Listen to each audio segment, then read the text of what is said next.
Que Dios los bendiga nuevamente.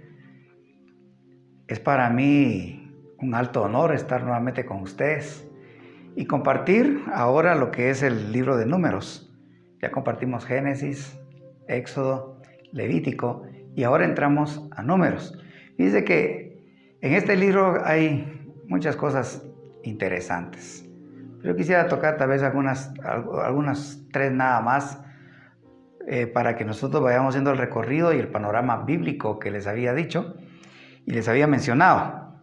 Dice en el capítulo 1 de Números: habló Jehová a Moisés en el desierto de Sinaí, en el tabernáculo de reunión, en el día primero del mes segundo, en el segundo año de su salida de la tierra de Egipto, diciendo: tomad el censo de toda la congregación de los hijos de Israel por sus familias, por las casas de sus padres, con la cuenta de los nombres, todos los varones por sus cabezas, de 20 años arriba, todos los que puedan salir a la guerra en Israel, los contaréis tú y Aarón por sus ejércitos. Quiero contarles algo. Tal vez usted pensará, el hermano pastor, ¿verdad? O es muy sincero o tal vez es algo perezoso en este aspecto. Pero fíjese que cuando leo la Biblia hay algunos capítulos que antes yo venía y de una vez me iba al siguiente capítulo, y es cuando habla de la genealogía. Porque en la genealogía decía qué aburrido, porque daban los nombres de cada uno, que quién engendró a fulano, sutano, y todas esas cosas. Y a veces al ver toda esa cantidad de personajes, yo decía mejor voy al siguiente capítulo. No sé si a usted le ha pasado lo mismo, pero a través de esta revelación que Dios me ha dado, ahora le he encontrado saborcito. Fíjense que cada nombre para Dios tiene un significado.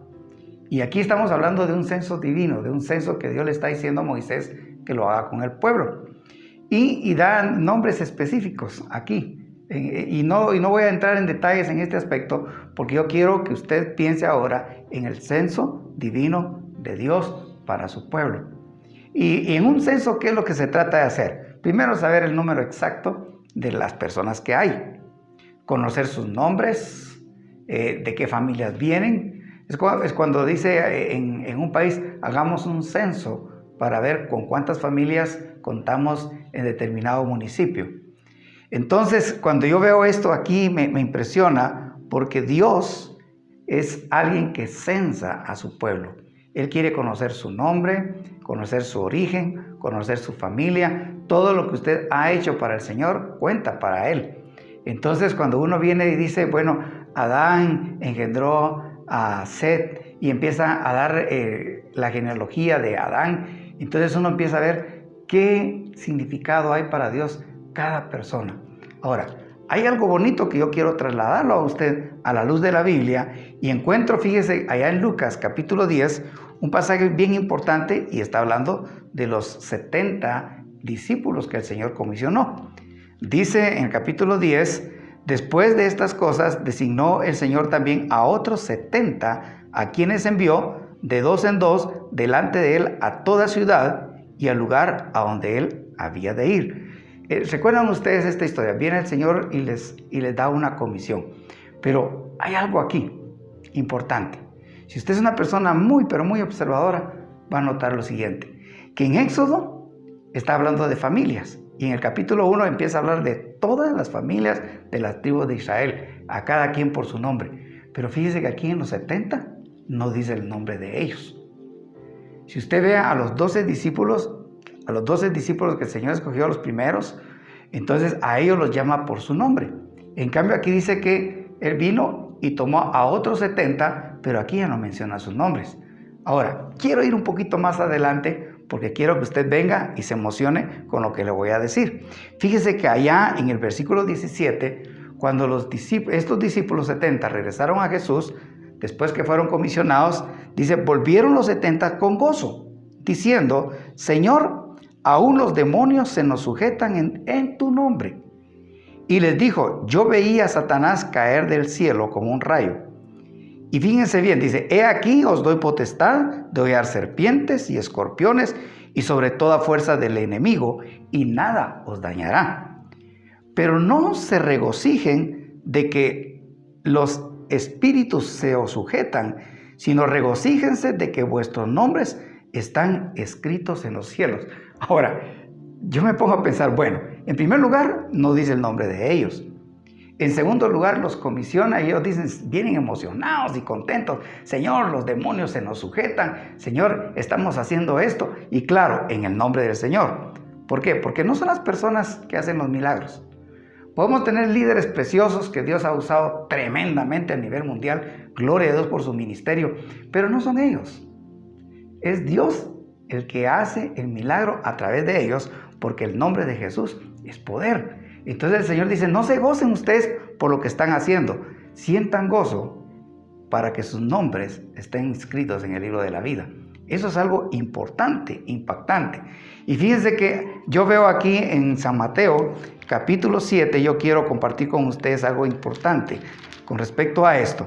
Fíjense que dice en el capítulo 7, en el versículo 15, dice, guardaos de los falsos profetas que vienen a vosotros con vestidos de ovejas, pero por dentro son lobos rapaces. Algo impactante de eso, ¿verdad? Y dice la palabra de Dios, por sus frutos los conoceréis. Entonces, cuando uno empieza a ver los frutos de aquellas personas, dice, no se impacten ustedes de aquellos que son falsos, porque los falsos parecen verdaderos. Si uno no tiene cuidado, si uno no tiene una relación con lo que es verdadero, que es Dios, cualquiera que es falso nos va a confundir.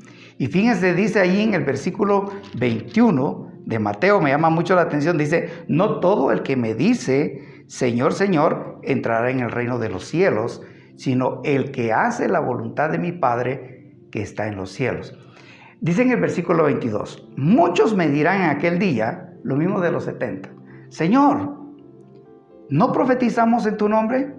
Y en tu nombre echamos fuera demonios, y en tu nombre hicimos muchos milagros.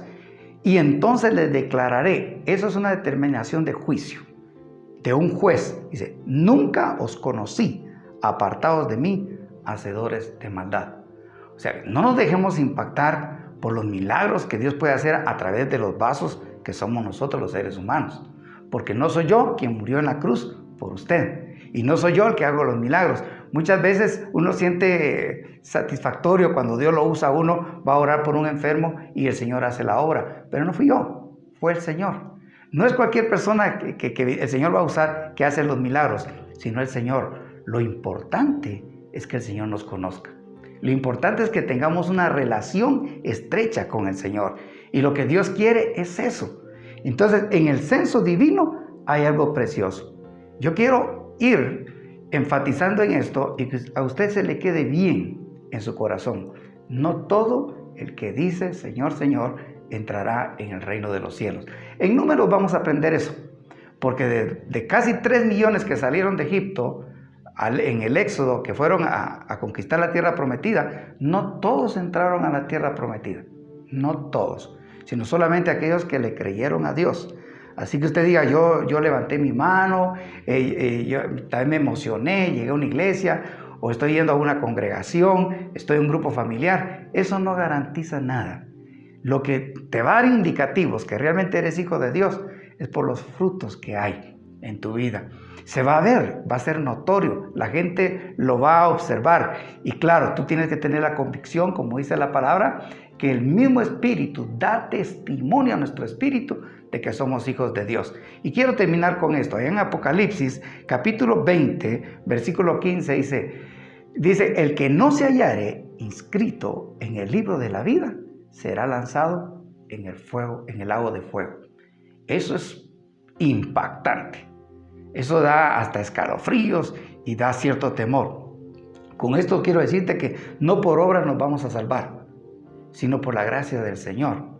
Pero debemos nosotros estar más preocupados. Señor, realmente yo fui inscrito en el libro de la vida y el mismo Espíritu Santo te dará testimonio de eso. Los frutos lo van a determinar. Así que yo te animo en este momento que tú le digas, Señor, gracias porque un día yo te recibí. Y sé que a partir de ese momento, como lo dice Juan y lo compartí con ustedes, capítulo 1, versículo 11, dice, porque a todos los que le recibieron, a todos los que creen en su nombre, les dio la potestad de ser hechos hijos de Dios. Padre, gracias por este devocional. Bendice a tus hijos, Señor. Y gracias porque en el censo divino, Padre, en las crónicas de Dios, nuestros nombres aparecen. Y como dice la palabra de Dios, que debemos de preocuparnos de hacer tesoros en los cielos, porque ahí están las recompensas. Señor, no podemos enfatizarnos en hacer tesoros en el mundo, porque hay muchos ladrones, hay muchos falsos profetas y muchas personas que tratarán de confundirnos, pero tú nos guías a la verdad. Gracias por el privilegio de ser tus hijos en Cristo Jesús. Amén.